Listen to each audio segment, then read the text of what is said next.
Hello friends, we will discuss sequential circuits and systems of the subject digital fundamentals. I will cover this unit. So today I will cover these points, sequential circuits and systems, a 1-bit memory and the circuit properties of bistable latch. In digital systems, there are two types of circuits, combinational circuit and sequential circuit. So what is the main difference between these two circuits? In combinational circuit, the current output depends only on current input. Whereas in the sequential circuit, the current output depends on current input as well as previous output. As is shown in figure, this is the sequential circuit, right? But this part shows the combinational circuit. In combinational circuit, current output depends on current input only. This part is a combinational circuit.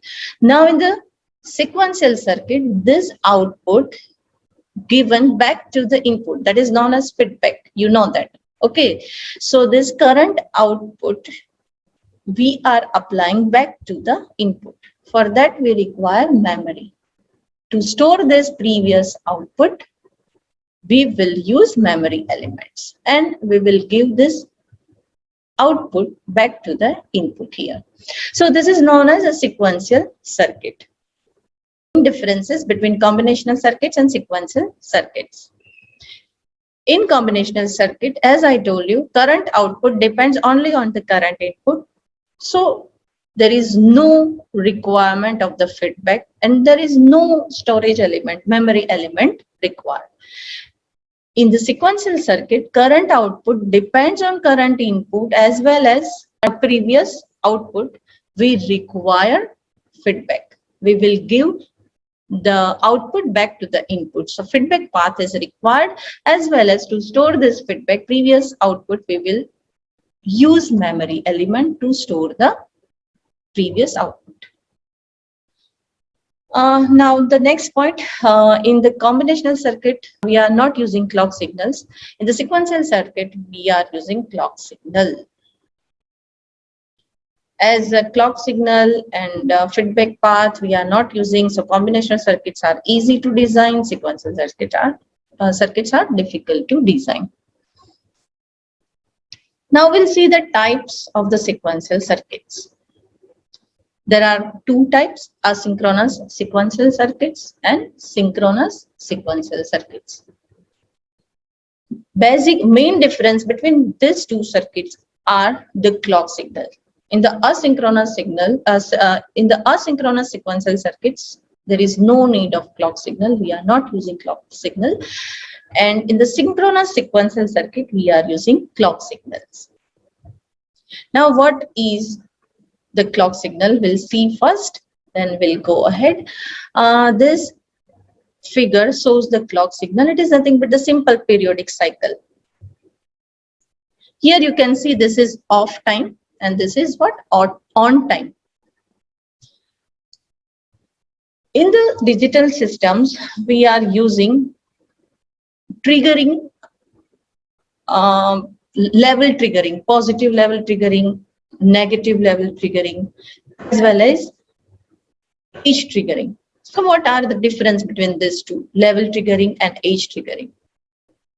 Because in the digital systems, we are using this level triggering as well as edge triggering. So first we will see that the difference between these two concepts.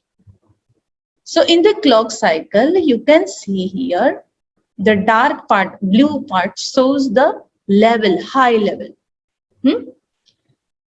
In some circuits, at this level, at this positive level, the output of the circuit will change, or we can say in another word, the circuit will trigger at this part only.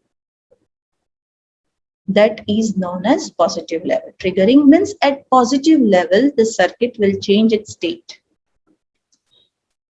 In the negative level triggering, at this low level, you can see here, this is the dark part, at this level only, circuit, output of the circuit will trigger, or we can say output of the circuit will change its state.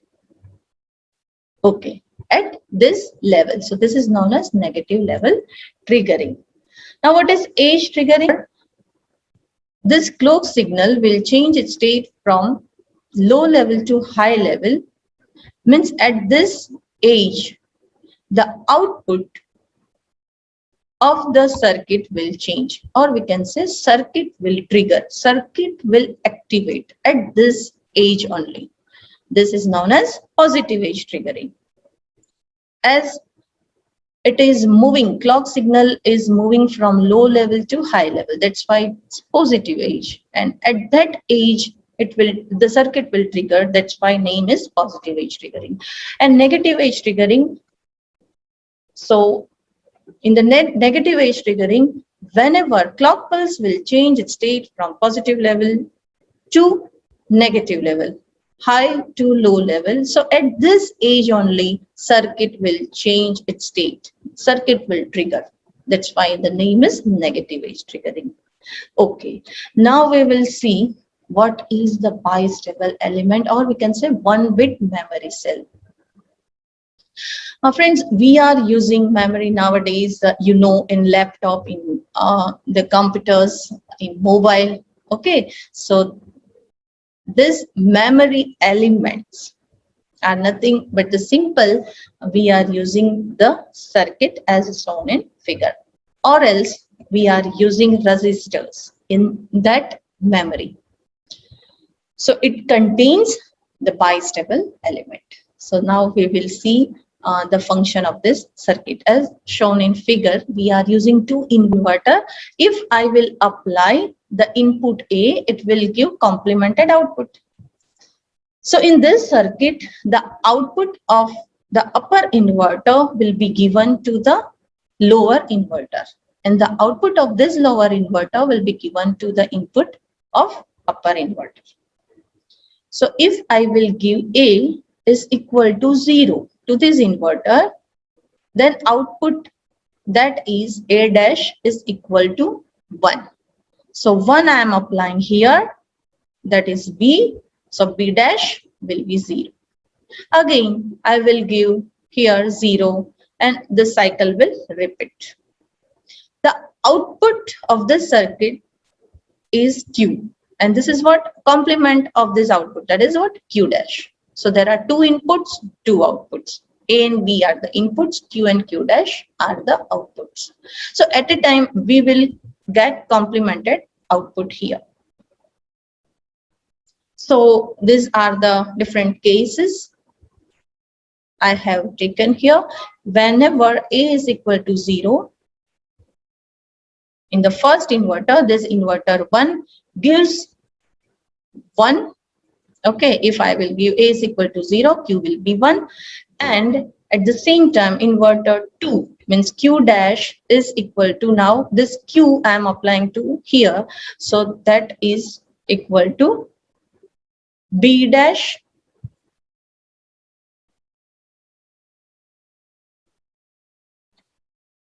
So now we will see, I have taken different combinations, I mean different inputs. A is equal to 0, A is equal to 1. So at the same time,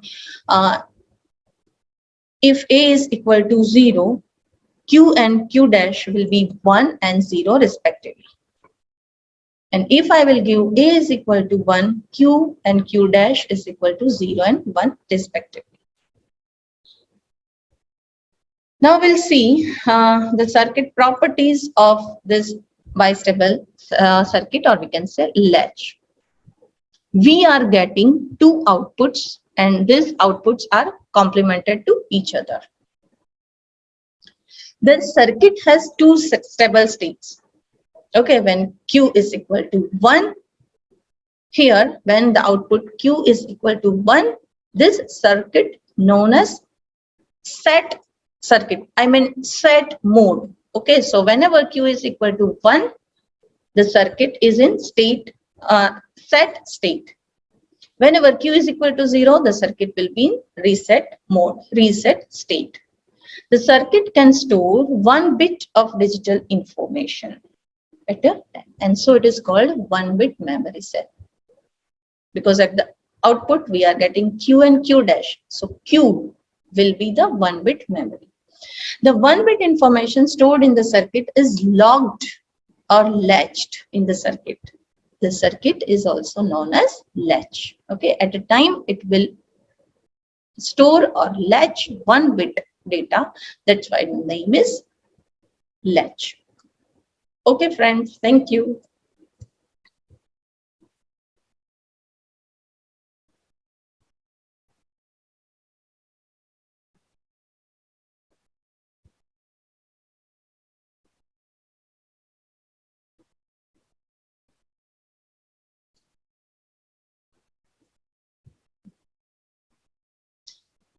Okay, friends, then now types of these flip-flops we will see in the next lecture. Thank you.